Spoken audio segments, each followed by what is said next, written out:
Just put a heading radioactive decay. I want you to write few lines on that as well. What is it exactly?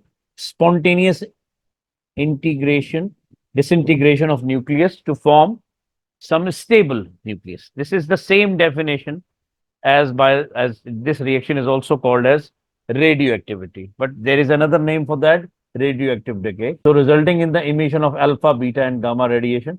I want you to just write the definition and then we will come back to the some numericals related to that as well. Yes, Manu, did you copy that? Yes, sir. Okay. Now let's see the question again. Now remember one thing.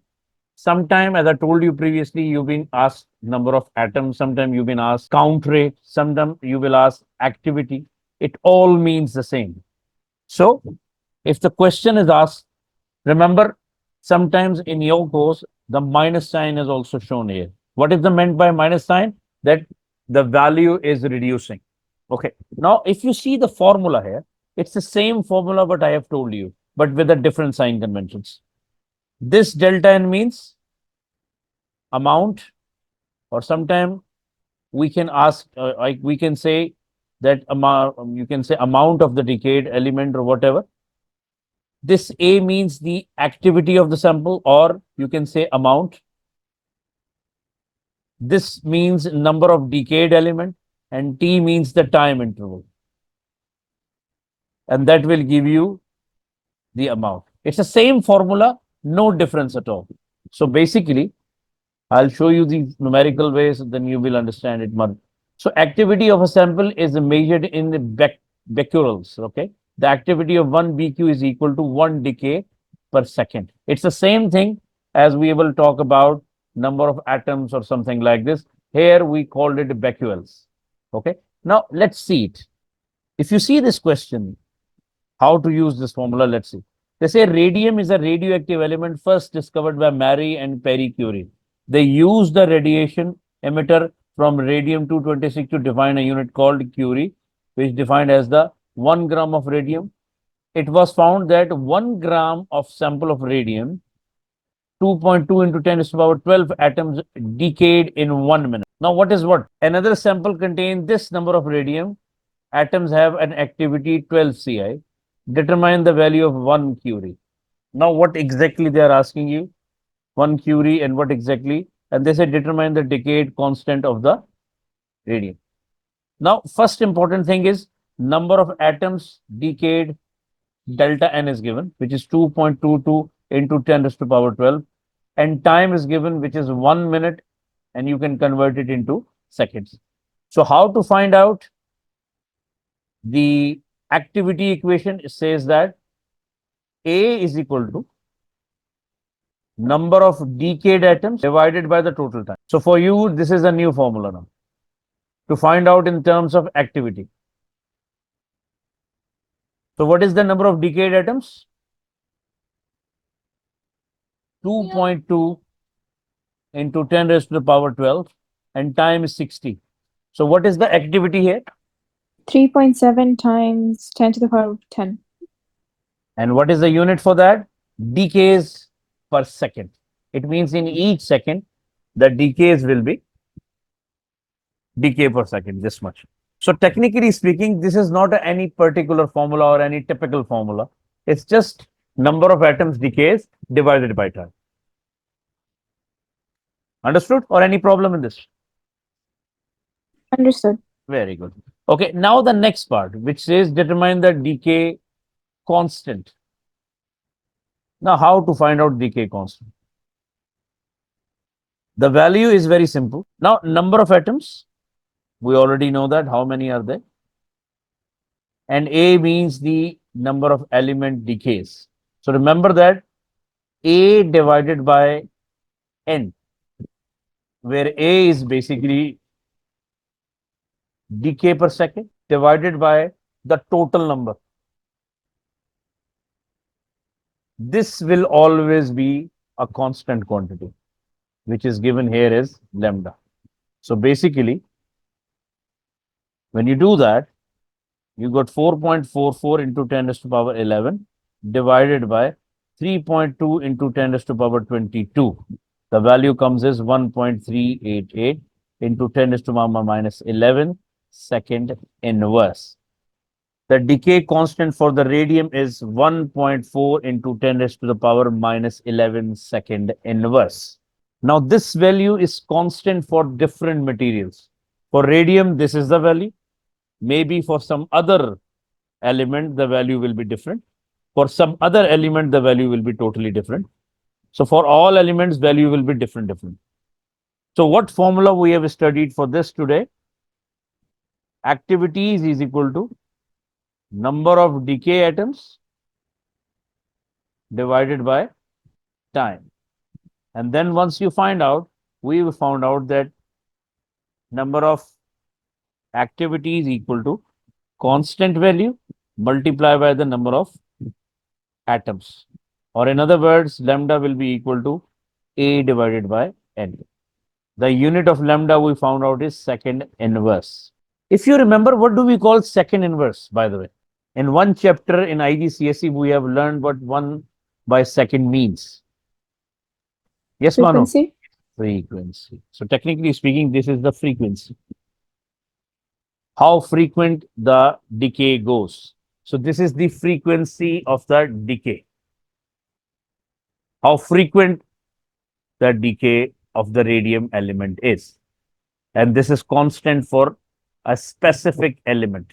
Understand? Yes. Okay, now let's see. Let's quickly test ourselves. We see how good we are now to understand this. First point, a radioactive decay is a phenomena that revolutionized our understanding of atomic physics. A list of words is provided below. Predictable, infinite, random, or dangerous. It's a random one, I believe too. Because random means we can't just predict it. So let's see. Yeah, it's a random. Definitely it's a random one because it's impossible to predict. We can't predict it. Okay, the next one. The decay constant of a radioactive isotope is used to calculate its half-life. Define decay constant. Second is half-life. What is half-life? Quickly. The time taken for the activity to divide by half, or the count rate.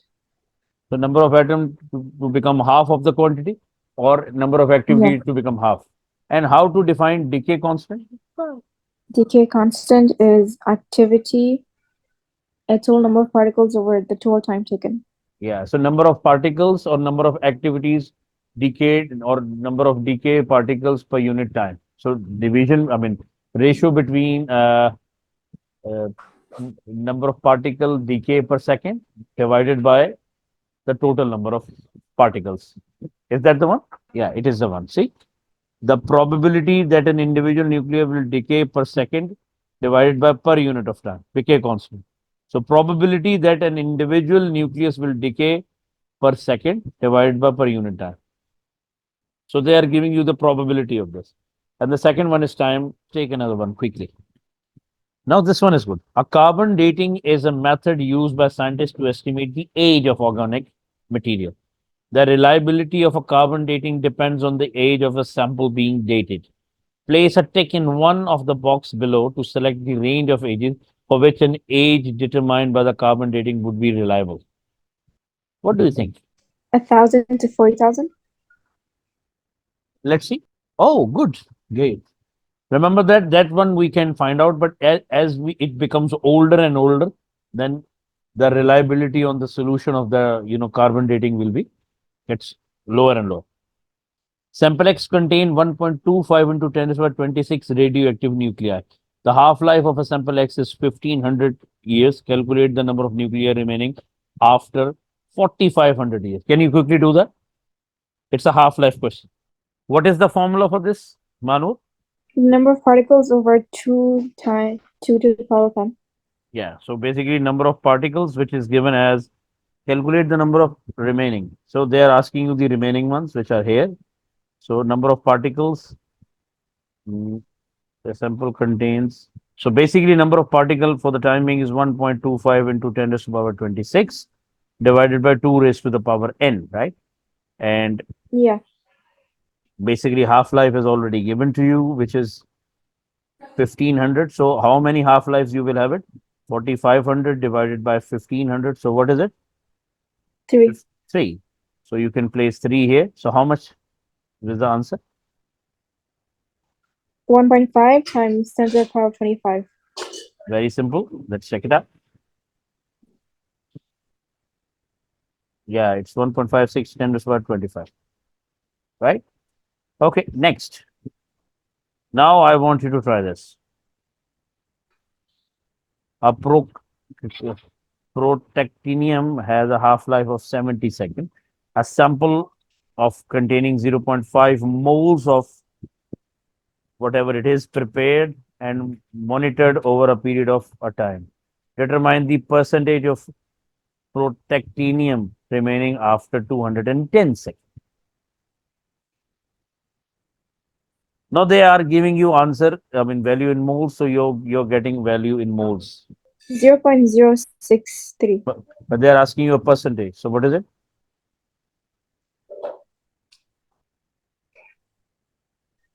That value which you just found out is the amount left, right? Yeah, So you divide it by 0.5 and multiply it by 100 will give you a percentage. it's 79. Let's see. It's 12.5 actually. But why is this? What is the value you just found out, by the way? 0.063. 0.063, right? Divided by 0.5 and then multiplied by 100. So what is the value? So that is what the percentage is. It means that after 3 half-lives, your material, which is 0.5 moles, will be just left with only 12.5% of the total amount. That's what it means. It means that in the third half-life, once the third half-life will finish, your total material or your total number of moles or grams, whatever it is, only 12.5% of the total amount left behind. It means how much is actually decayed? What percentage will actually be decayed already after third half-life? It will be 88%. Yeah, something like 88 or 87.4%, something like this. So understood? Yeah. Good. Okay, now let's come to the point which actually I want you to take. I want you to understand. We have done this nuclear fission and fusion reaction. Did we do the Yeah. comparison of both of them? Mm, No, we didn't, right? But we have done yeah. fusion reaction. So I want you to put a heading of fission and fusion reaction, and then we'll do the contrast of both of them. Yes, Manu, what happened in fission reaction? In fission reaction, Fission is when one larger unstable nucleus dissolves or becomes two small nucleus. with lots of energy release, right? So you can say that Yeah. splitting of a big nucleus into its daughter nucleus or some smaller nucleus along with lots of energy is called as fission reaction. So disintegration of a bigger nucleus into smaller nuclei is called as. And what about in fusion reaction, Manu? Fusion is when two small nuclei became one big nucleus. So fuse together to form one big nucleus. Then the second difference, or you can say the major difference is the equation. I want you to write the equation for that. It says neutron, then uranium 23592, then it will become krypton. Let me just write it properly so that you will be able to actually. I've written this already, the equation. No, you write it, but we are now writing this equation in the contrast quickly so that we will finish off this topic, right? Manu, what was written on the krypton? Do you remember that or forgot actually? I think it No. was 91. Okay, that's fine. Yes, fine. Okay. The second difference will be about you write the equation here, right? What about in fusion? In fusion, you will write that equation where two hydrogen fuse to give you helium. Write this equation on the other side. Then the second point. What is the major difference? What reaction is a fusion reaction? Endothermic or exothermic? Yes, Manu. Fusion reaction is endothermic. Because you have to provide energy to make the fusion happen because two smaller nuclei combine to give a bigger one. So you need to provide extra amount of energy. So you can just write here in this that the amount of energy that is released will be less than the amount of energy which is given.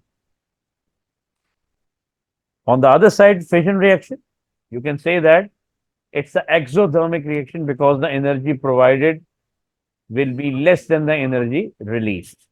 What is the third major difference between a fission and a fusion reaction? Fusion only happens in like the sun. So you can say that there are conditions, specific condition requirements for the fusion reaction to happen that is very high pressure and high temperature, which is only available on sun. For fusion reaction, there is no such special conditions required. So high pressure, high temperature is required for fusion reaction to happen, which is only possible at sun. So now you understood the difference between nuclear fission and fusion. We have done this all, right? Now let's come Yeah. to the equation, the one I actually want you to come on that. First of all, here, first of all, I will give you a quick concept of what we have studied already, and then there is a new concept which called matter and antimatter, which actually we have to provide you here as well. The first thing is what happened. Just put alpha decay. Alpha decay. Manur, when we study alpha decay, we have seen that in alpha decay thing or in alpha, what alpha is basically, alpha is a helium nucleus with mass, sorry, with the proton number is equal to 4 and mass number is equal to 4. Or you can say proton number equal to 2 and nucleon number equal to 4. So remember that, let's suppose this is your X. Let's suppose any element we have it. Here I am writing A and on top I am writing Z, where A is your atomic number or proton number and Z is your nucleon number. When helium nucleus get out of this material, what will happen? What do you think of it? The proton number will be reduced by 2 units and nucleon number will be reduced by 4 units. Okay. So first write down, don't write this X or Y, just write it down. When alpha decay happened from an element, proton number of an element is reduced by 2 units, proton number will be reduced by 2 units and nucleon numbers will be reduced by, and the nucleon numbers will be reduced by 4 units and the nucleon numbers will be reduced by 4 numbers. I want you to write this X sign along with that. This is proton number, this is nucleon number. When helium nucleus is removed from here,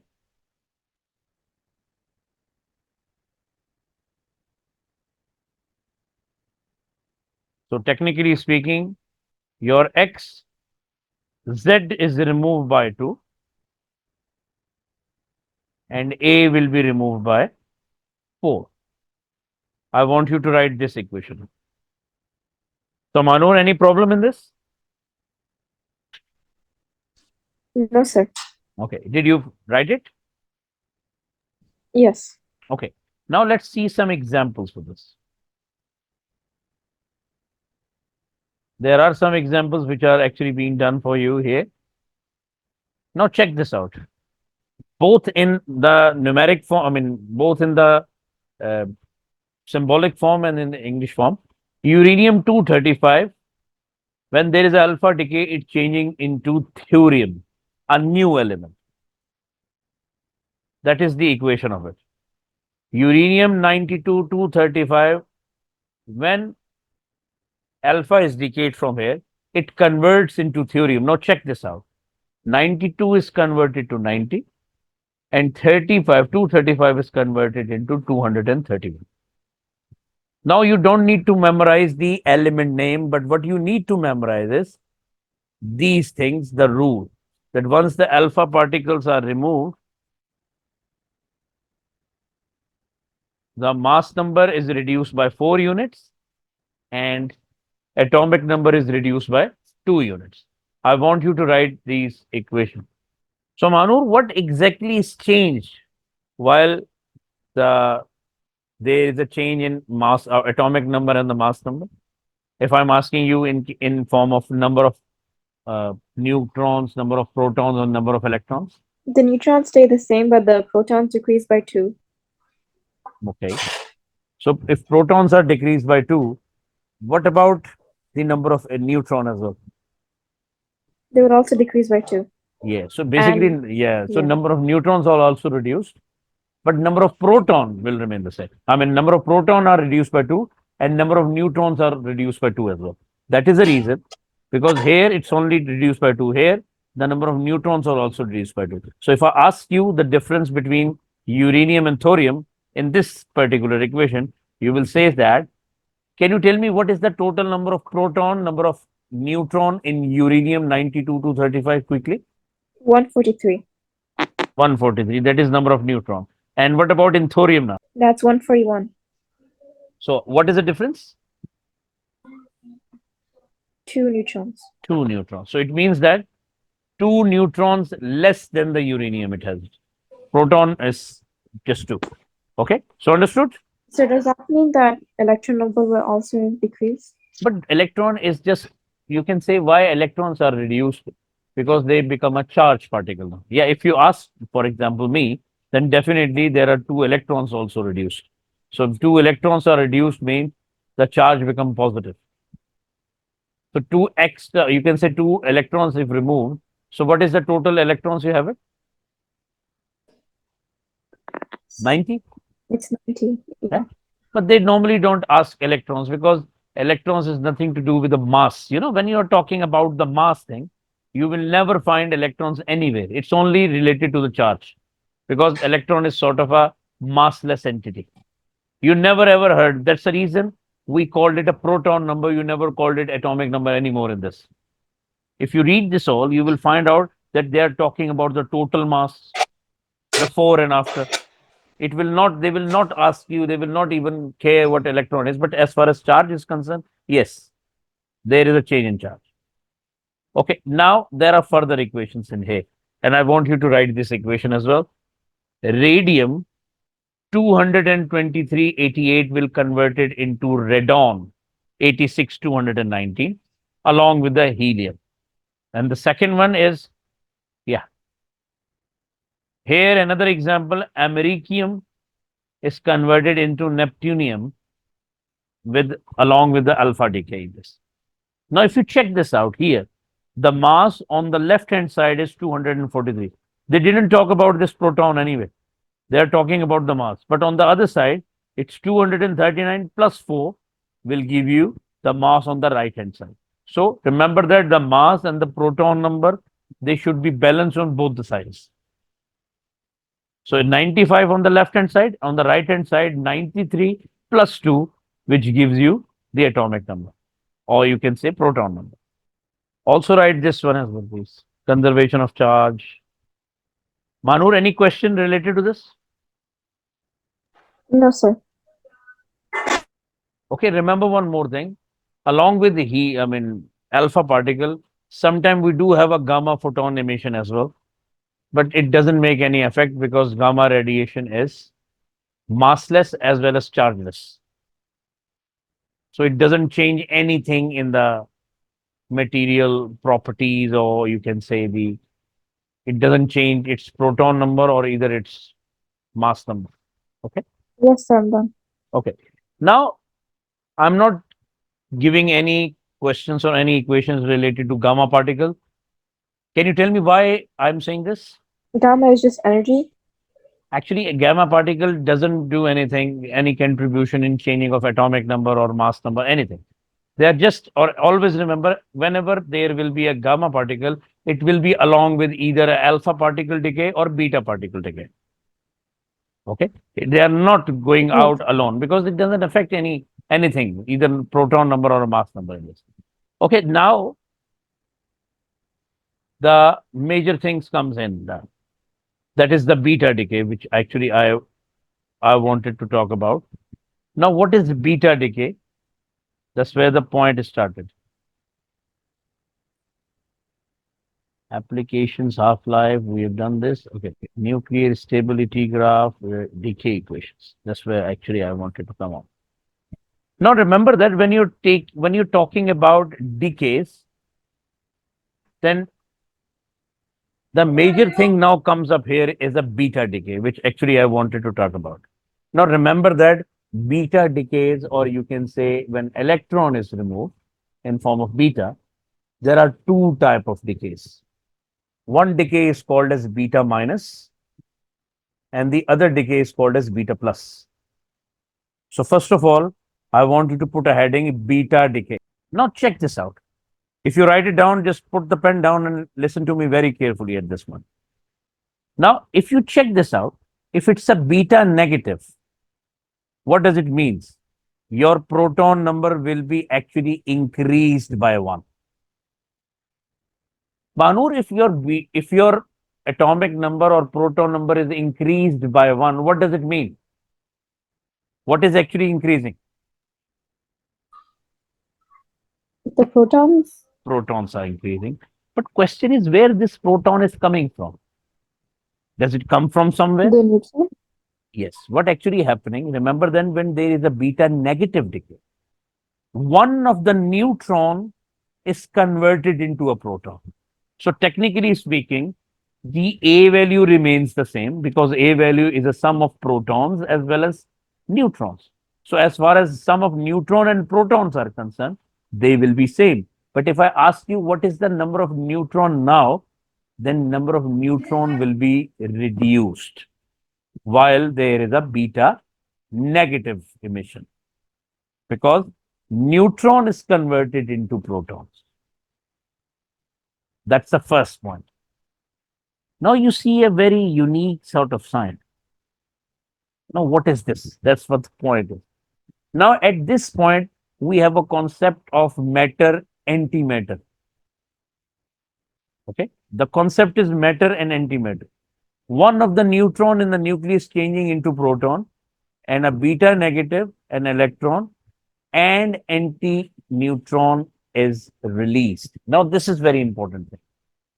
This is called antimatter. Remember that till now we have only studied three major elements of a atom, that is proton, neutron, and electron. But remember that there are approximately 92, 93 further tiny particles inside an atom which are already discovered.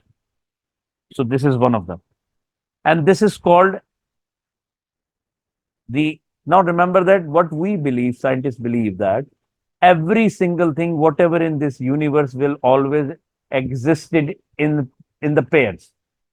Like as far as our Muslims are concerned, we believe that there is dunya, there is this world, and there is world after. So this is also in couples. So what we believe is that if one neutron in the nucleus changing into proton, so it means that if one neutron it is converted into proton, it means that to compensate this, what you can say, to compensate that, there is one anti-neutrino is also produced or released. This is same as the neutron, but it's the anti of neutron. It is just to balance the effect of the neutron, which actually changed into proton. Okay, it is nothing but to compensate the loss of neutron into proton. Okay, so what happened in this?